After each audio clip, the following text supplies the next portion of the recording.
पहलगाम आतंकी हमले के बाद लोग एक बार फिर से जो है सतर्क हो चुके हैं। जी हाँ, और ऐसे ही खबर सामने आ रही है।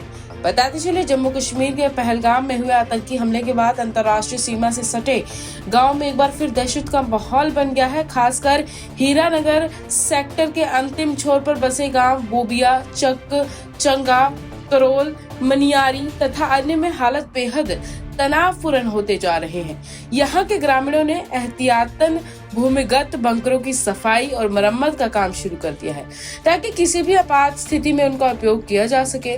ग्रामीणों का कहना है कि पाकिस्तान की ओर से कभी भी सीज फायर का उल्लंघन किया जा सकता है। ऐसे में पहले से तैयारी जरूरी है। ग्रामीणों ने बताया कि सीमावर्ती इलाकों में रहना हमेशा खतरे से खाली नहीं है। उन्होंने कहा कि पहलगाम हमले के बाद हालात फिर से चिंताजनक हो गए हैं। हमें पाकिस्तान पर कतई भरोसा नहीं है। अतीत में भी जब घाटी और एलओसी में आतंकी घटनाएं हुई हैं, पाकिस्तान ने मौके का फायदा उठाकर सीमा पर फायरिंग शुरू कर दी। इसलिए अब हम बंकरों को फिर से रहने योग्य बना रहे हैं। उन्होंने बताया कि गांव में लोग सामूहिक रूप से बंकरों की साफ सफाई में जुटे हैं। सीमावर्ती गांव में डर का माहौल बना हुआ है, लेकिन साथ ही लोग सतर्कता और एकजुटता के साथ किसी भी संभावित खतरे से निपटने के लिए तैयार नजर आ रहे हैं। सुरक्षा बलों की चौकसी भी इन इलाकों में बढ़ा दी गई है। पंजाब केसरी के लिए हीरानगर से लोकेश वर्मा की रिपोर्ट। सर, मेरा नाम रामदास है। मैं गांव चकचंगा, तहसील हीरानगर, डिस्ट्रिक्ट कठुआ का रहने वाला हूं। अपने पहलगाम में जो एक हादसा हो गया, उस वजह से बॉर्डर के ऊपर भी थोड़ा टेंशन सी हो गई है और हम देखते हैं कि फौज भी अपनी गाड़ियां वगैरह, बंकर वगैरह साफ कर रहे हैं। उनको देखते हुए हम भी गांव वाले अपने अपने बंकर वाला साफ करके और पूरा तैयारी में है कि कभी भी कुछ भी हो सकता है। और अगर हो गया तो गवर्नमेंट ने हमारे लिए जो बंकर बनाए हुए हैं, हम इसके अंदर आराम से रह सकते हैं। और इससे पहले जब गोलाबारी होती थी, आज से 3-4 साल पहले, तो ऐसा कोई बंदोबस्त नहीं था। उस टाइम हमें बड़ा डर का माहौल था। तो अभी जो गवर्नमेंट ने लोगों के लिए जो बंकर वगैरह बना के दिए हैं, तो ये एक बहुत अच्छी सुविधा है। अब लोगों ने क्या किया है कि जो बंकर हैं, अब ये पहले उन्होंने इंडिपेंडेंटली अलग से बनाए थे घर से। तो लोगों ने, जिसके पास थोड़ा समर्थ है, तो अपने घर बना लिए उसके ऊपर। इससे क्या और सुविधा, जब भी गोलीबारी होगी तो हम अंदर ही बंकर के चले जाते हैं। और कुछ लोग हैं अभी भी जो इस गांव में, 2-4 होंगे। एक तो मेरे घर के पास ही है, चमनलाल सानाप शैलोराम। उसका मोर्चा नहीं बना है और उसको जब मैं पूछता हूं तूने पता किया, तो वो कुछ अनपढ़ सा आदमी है, उसको पता नहीं चलता। बोला मेरे कहाँ जाना है, किसके पास जाना है। तो हम भी उसकी मदद करते हैं, लेकिन उनका भी मोर्चा बन जाए तो अभी वो, जब कोई ऐसी टेंशन हो जाती है तो दूसरे के घर में जाना होता, अपने आप को ही थोड़ा आदमी महसूस करता है कि किसी के घर कैसे बैठेंगे। नहीं, पाकिस्तान तो जैसे मुंह से कुछ और बोलता है और अंदर प्लानिंग कुछ और होती है। हमारे नेता लोग जो हैं, उन्होंने बहुत, मतलब इनके साथ बातचीत का पहले रखा था। हमारे अटल बिहारी वाजपेयी थे, बस लेकर वहां गए, इतना शांति का संदेश लेके गए, लेकिन उन्होंने तब भी कारगिल अटैक कर दिया। तो अभी भी ऐसा है, अभी शांति से चल रहा था और उनको कुछ मिल नहीं था। वो बोलते हैं कश्मीर हमारा, कैसे उनका है? कश्मीर हमारा है। और अभी उन्होंने निहत्थे लोगों पर वार कर दिया, तो टेंशन तो है।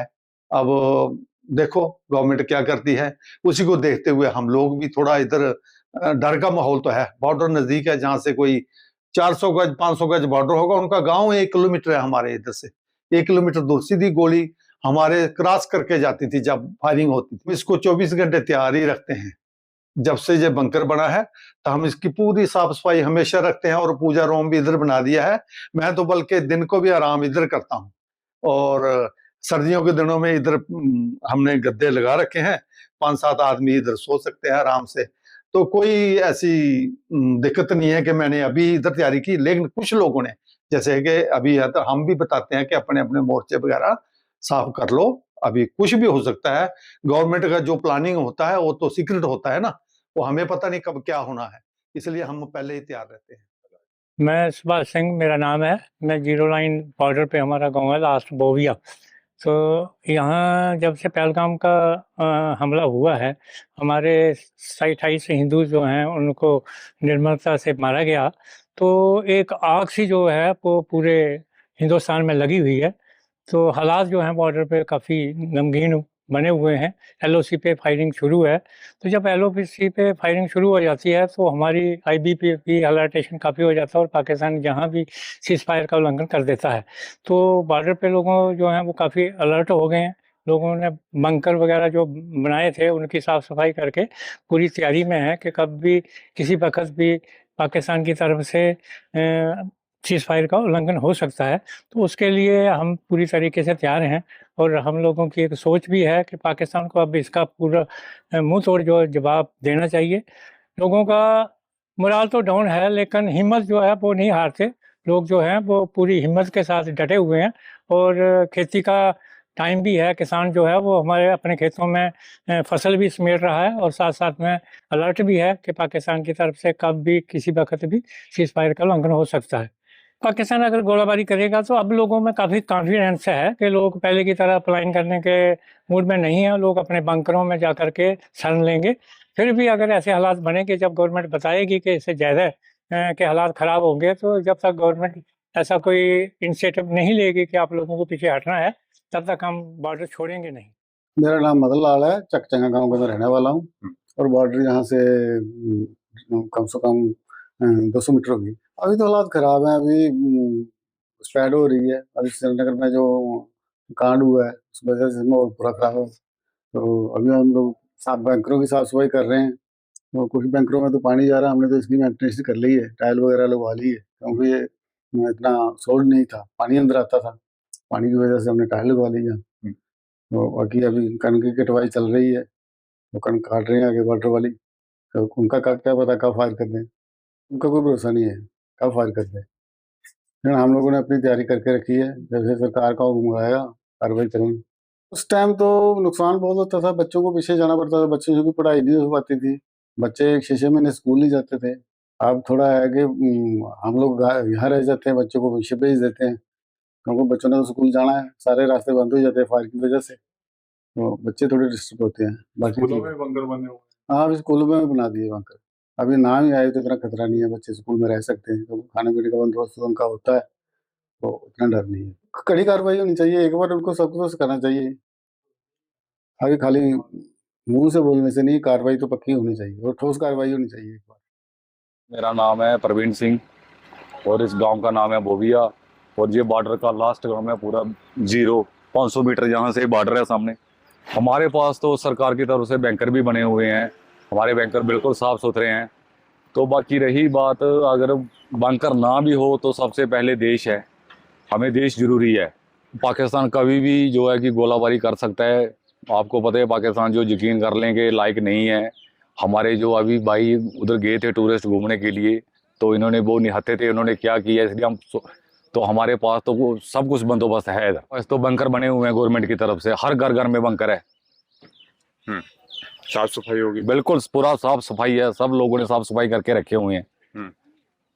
ये पाकिस्तान आपको पता ही है, कुछ भी कर सकता है, यकीन करने के लायक नहीं है।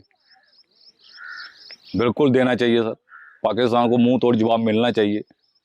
पाकिस्तान आज से नहीं कितने सालों से जी ऐसा काम कर रहे हैं, ये कभी सुधरने वाले नहीं हैं, तो ना ये कभी सुधरेंगे, तो ना ही ये कभी यकीन करने के लायक हैं, तो ना ही इनके ऊपर कभी भरोसा करना चाहिए।